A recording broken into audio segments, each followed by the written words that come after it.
Buster session. I really like this session. Usually in different conferences, I try to attend the Buster sessions because they're the young colleagues who are working hard in their institutions, and they came up with some of the great work that they do usually on a daily basis, which is interesting to have and to learn from them and exchange some of the nice ideas.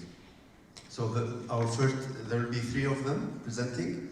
We'll give them between 10 and 12 minutes to present, and then we can have questions and discussion of that. So the first one is from Manish Gupta. He's a PhD postdoctoral scientist. She's coming all the way from New Delhi in India. And her presentation will be effect of nicotine replacement therapy on perioperative opioid requirement in abstinent tobacco smokers who underwent spinal fusion surgery. Intermittent analysis of ongoing randomized controlled trial. Dr. Manish. Yes, please.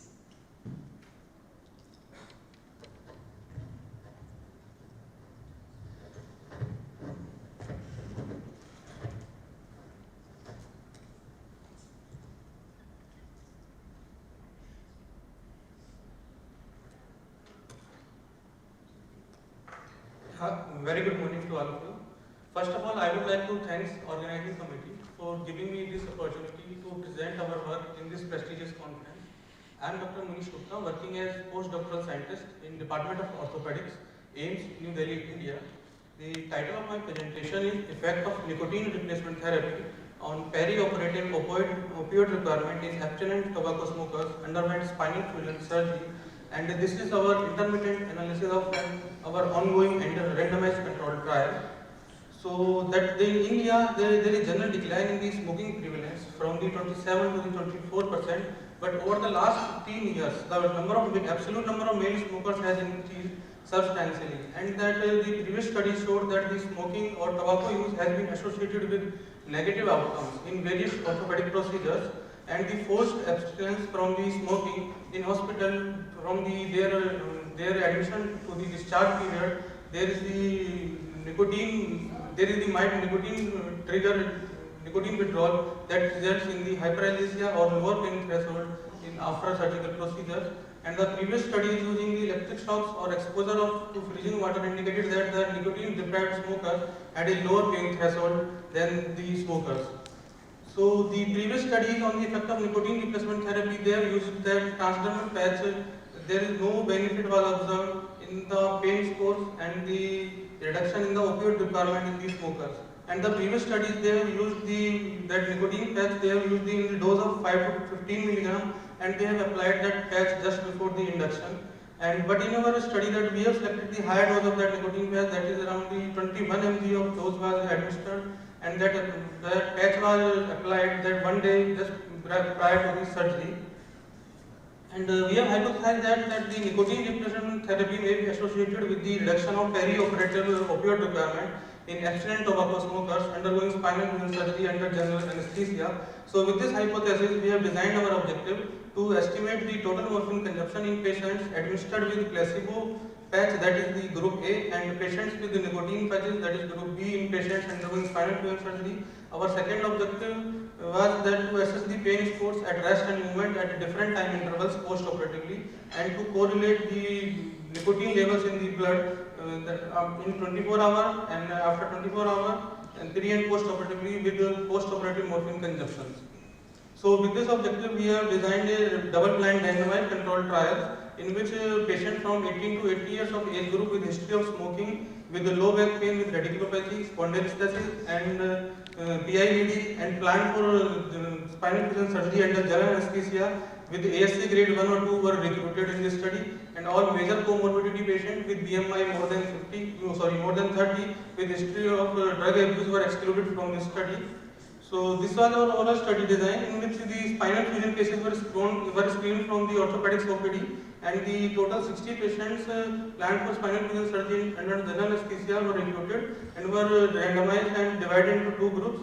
In the group A, the placebo patch before 24 hours of surgery was applied, and in the group B, the nicotine patch of 21 mg before 24 hours of surgery was applied. and the different demographic details, history of comorbidity and cigarette smoking and that tobacco smoking intake, and that NRS score at rest and movement, baseline vitals were recorded perioperatively and as well as post-operatively.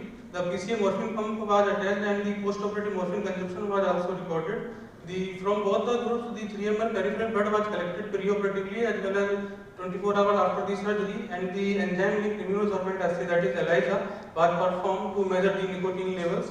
And these measured nicotine levels were correlated with the pain and the post-operative morphine consumption. So different statistical analysis tests were performed to find the significant difference in between the two groups. So in our study, the mean age group of the patient was 41 years, and both the groups were not significantly different in terms of the BMI, the hypertension, diabetes, and all these ASA grade 1 and 2, and post-operative nausea and vomiting.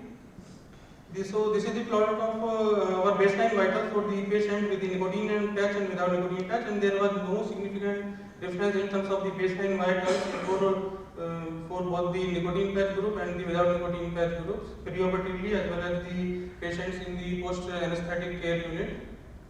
So NRS score was calculated and it was observed that there was a significant decrease in the NRS score in the group B, that is with the nicotine patch group perioperatively as well as post-operatively, and the post-operatively morphine consumption was also decreased in these patients, while at the rest, at the movement score, there was no significant difference in terms of the NRS, and this is the plot of the NRS score, and this showing the significant decrease in the NRS score in the nicotine patch group in comparison to the placebo group in the rest, and there was no significant difference in the movement group.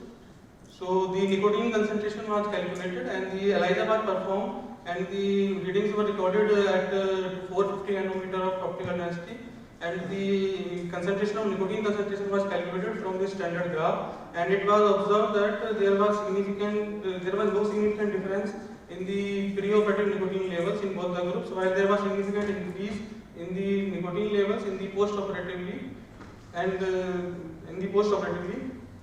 the correlation was performed for the post-operative morphine consumption versus nicotine concentration, and it was observed that we have observed the negative correlation of the post-operative morphine consumption with pre and post-operative nicotine concentration in both the groups, and this was performed using the Spearman-Rho test, and this was plotted, and this is the plot of the correlation of morphine with nicotine concentration in patients with nicotine patch and the correlation of morphine with nicotine concentration in patients without nicotine patch.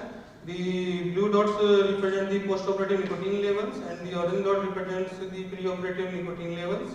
So, and we find the negative correlation for both the groups.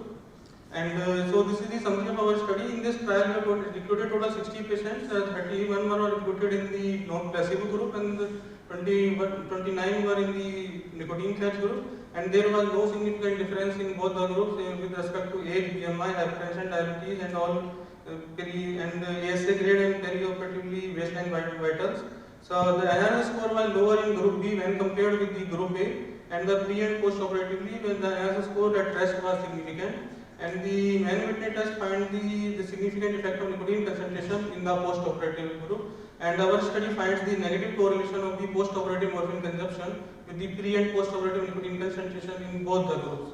So in this trial, we have selected the high dose of transdermal patch, that is was the 21 mg of dose was selected 24 hours before surgery that the patch was applied, and we have evaluated the analgesic effect with the reduction of the perioperative opioid requirement.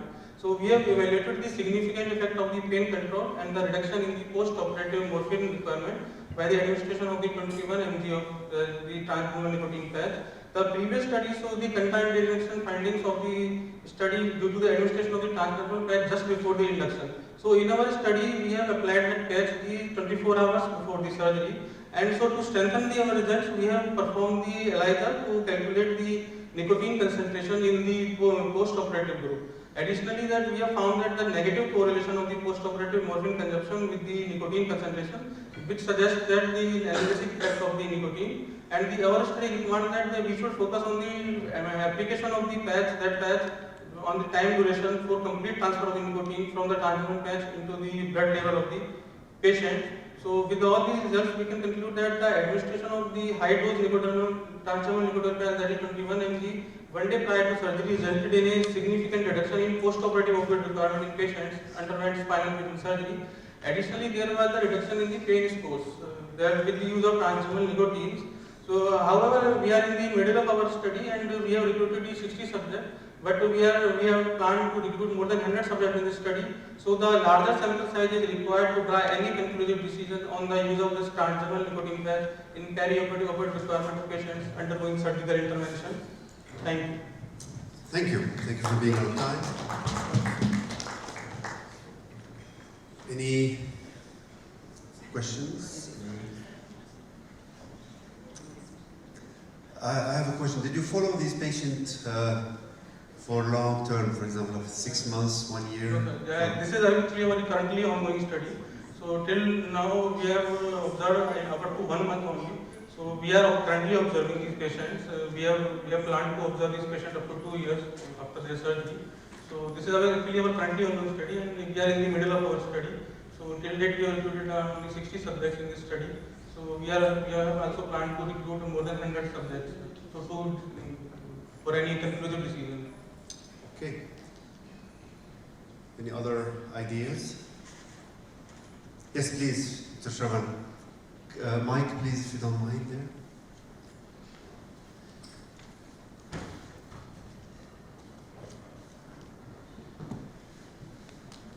Hi Manish, thanks for presenting this nice study.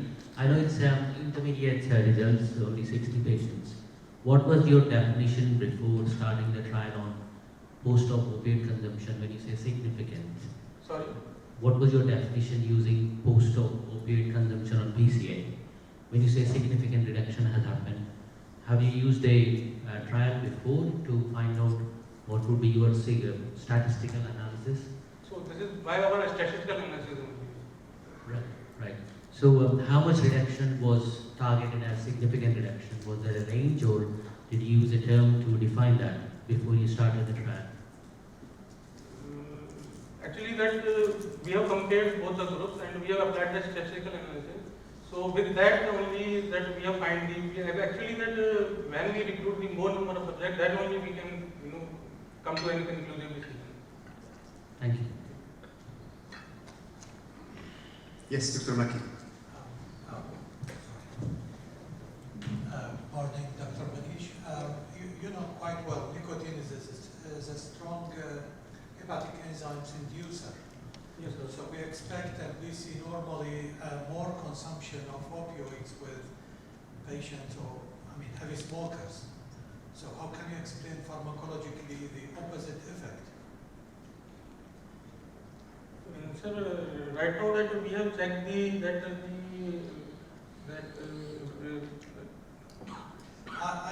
we have checked the side effect also. Suggestion just possibly look at the morphine metabolites also. Yes. Because pharmacologically the consumption should go higher of morphine, because you know quite well nicotine is a strong hepatic enzyme inducer. Yes. So it will metabolize the morphine more. So we are expecting more consumption of morphine when you give nicotine. So I don't know, possibly I'm thinking just look at the morphine metabolites. You know, the glucuronides, the 603, and see the concentration. May explain. But pharmacologically it should be the opposite. Yes, please go ahead. Yeah, we can look into this. Possibly. Yeah. I think what you're saying is very true, Dr. Maki. For people who are really in hepatic failure or really high incidence or high level of enzyme disturbances, not at the normal level for patients who are not declared as hepatic failure. No, because nicotine is a good inducer. It metabolizes the. I don't think the concentration of morphine is higher or definitely. I don't know. Possibly the metabolite. Yeah. We need to look at it We have checked that for the next meeting. liver function test for all these patients within 1 month. So there was no significant changes in these parameters for the subjects, and we have excluded all these significant that majorly comorbidity patients from this study. So Thank you, Manish. Thank you. Any plans to extend the study into a group of non-smokers at all? No smoker. Non-smoker? No, sir. In this study, we have only included the abstinent smokers. And the nicotine batch? Yeah, both the groups were smokers only. Thank you. Okay, we go to the next Thank you, sir. poster. Calliope Negro came all the way from Thessaloniki, from Greece, and she had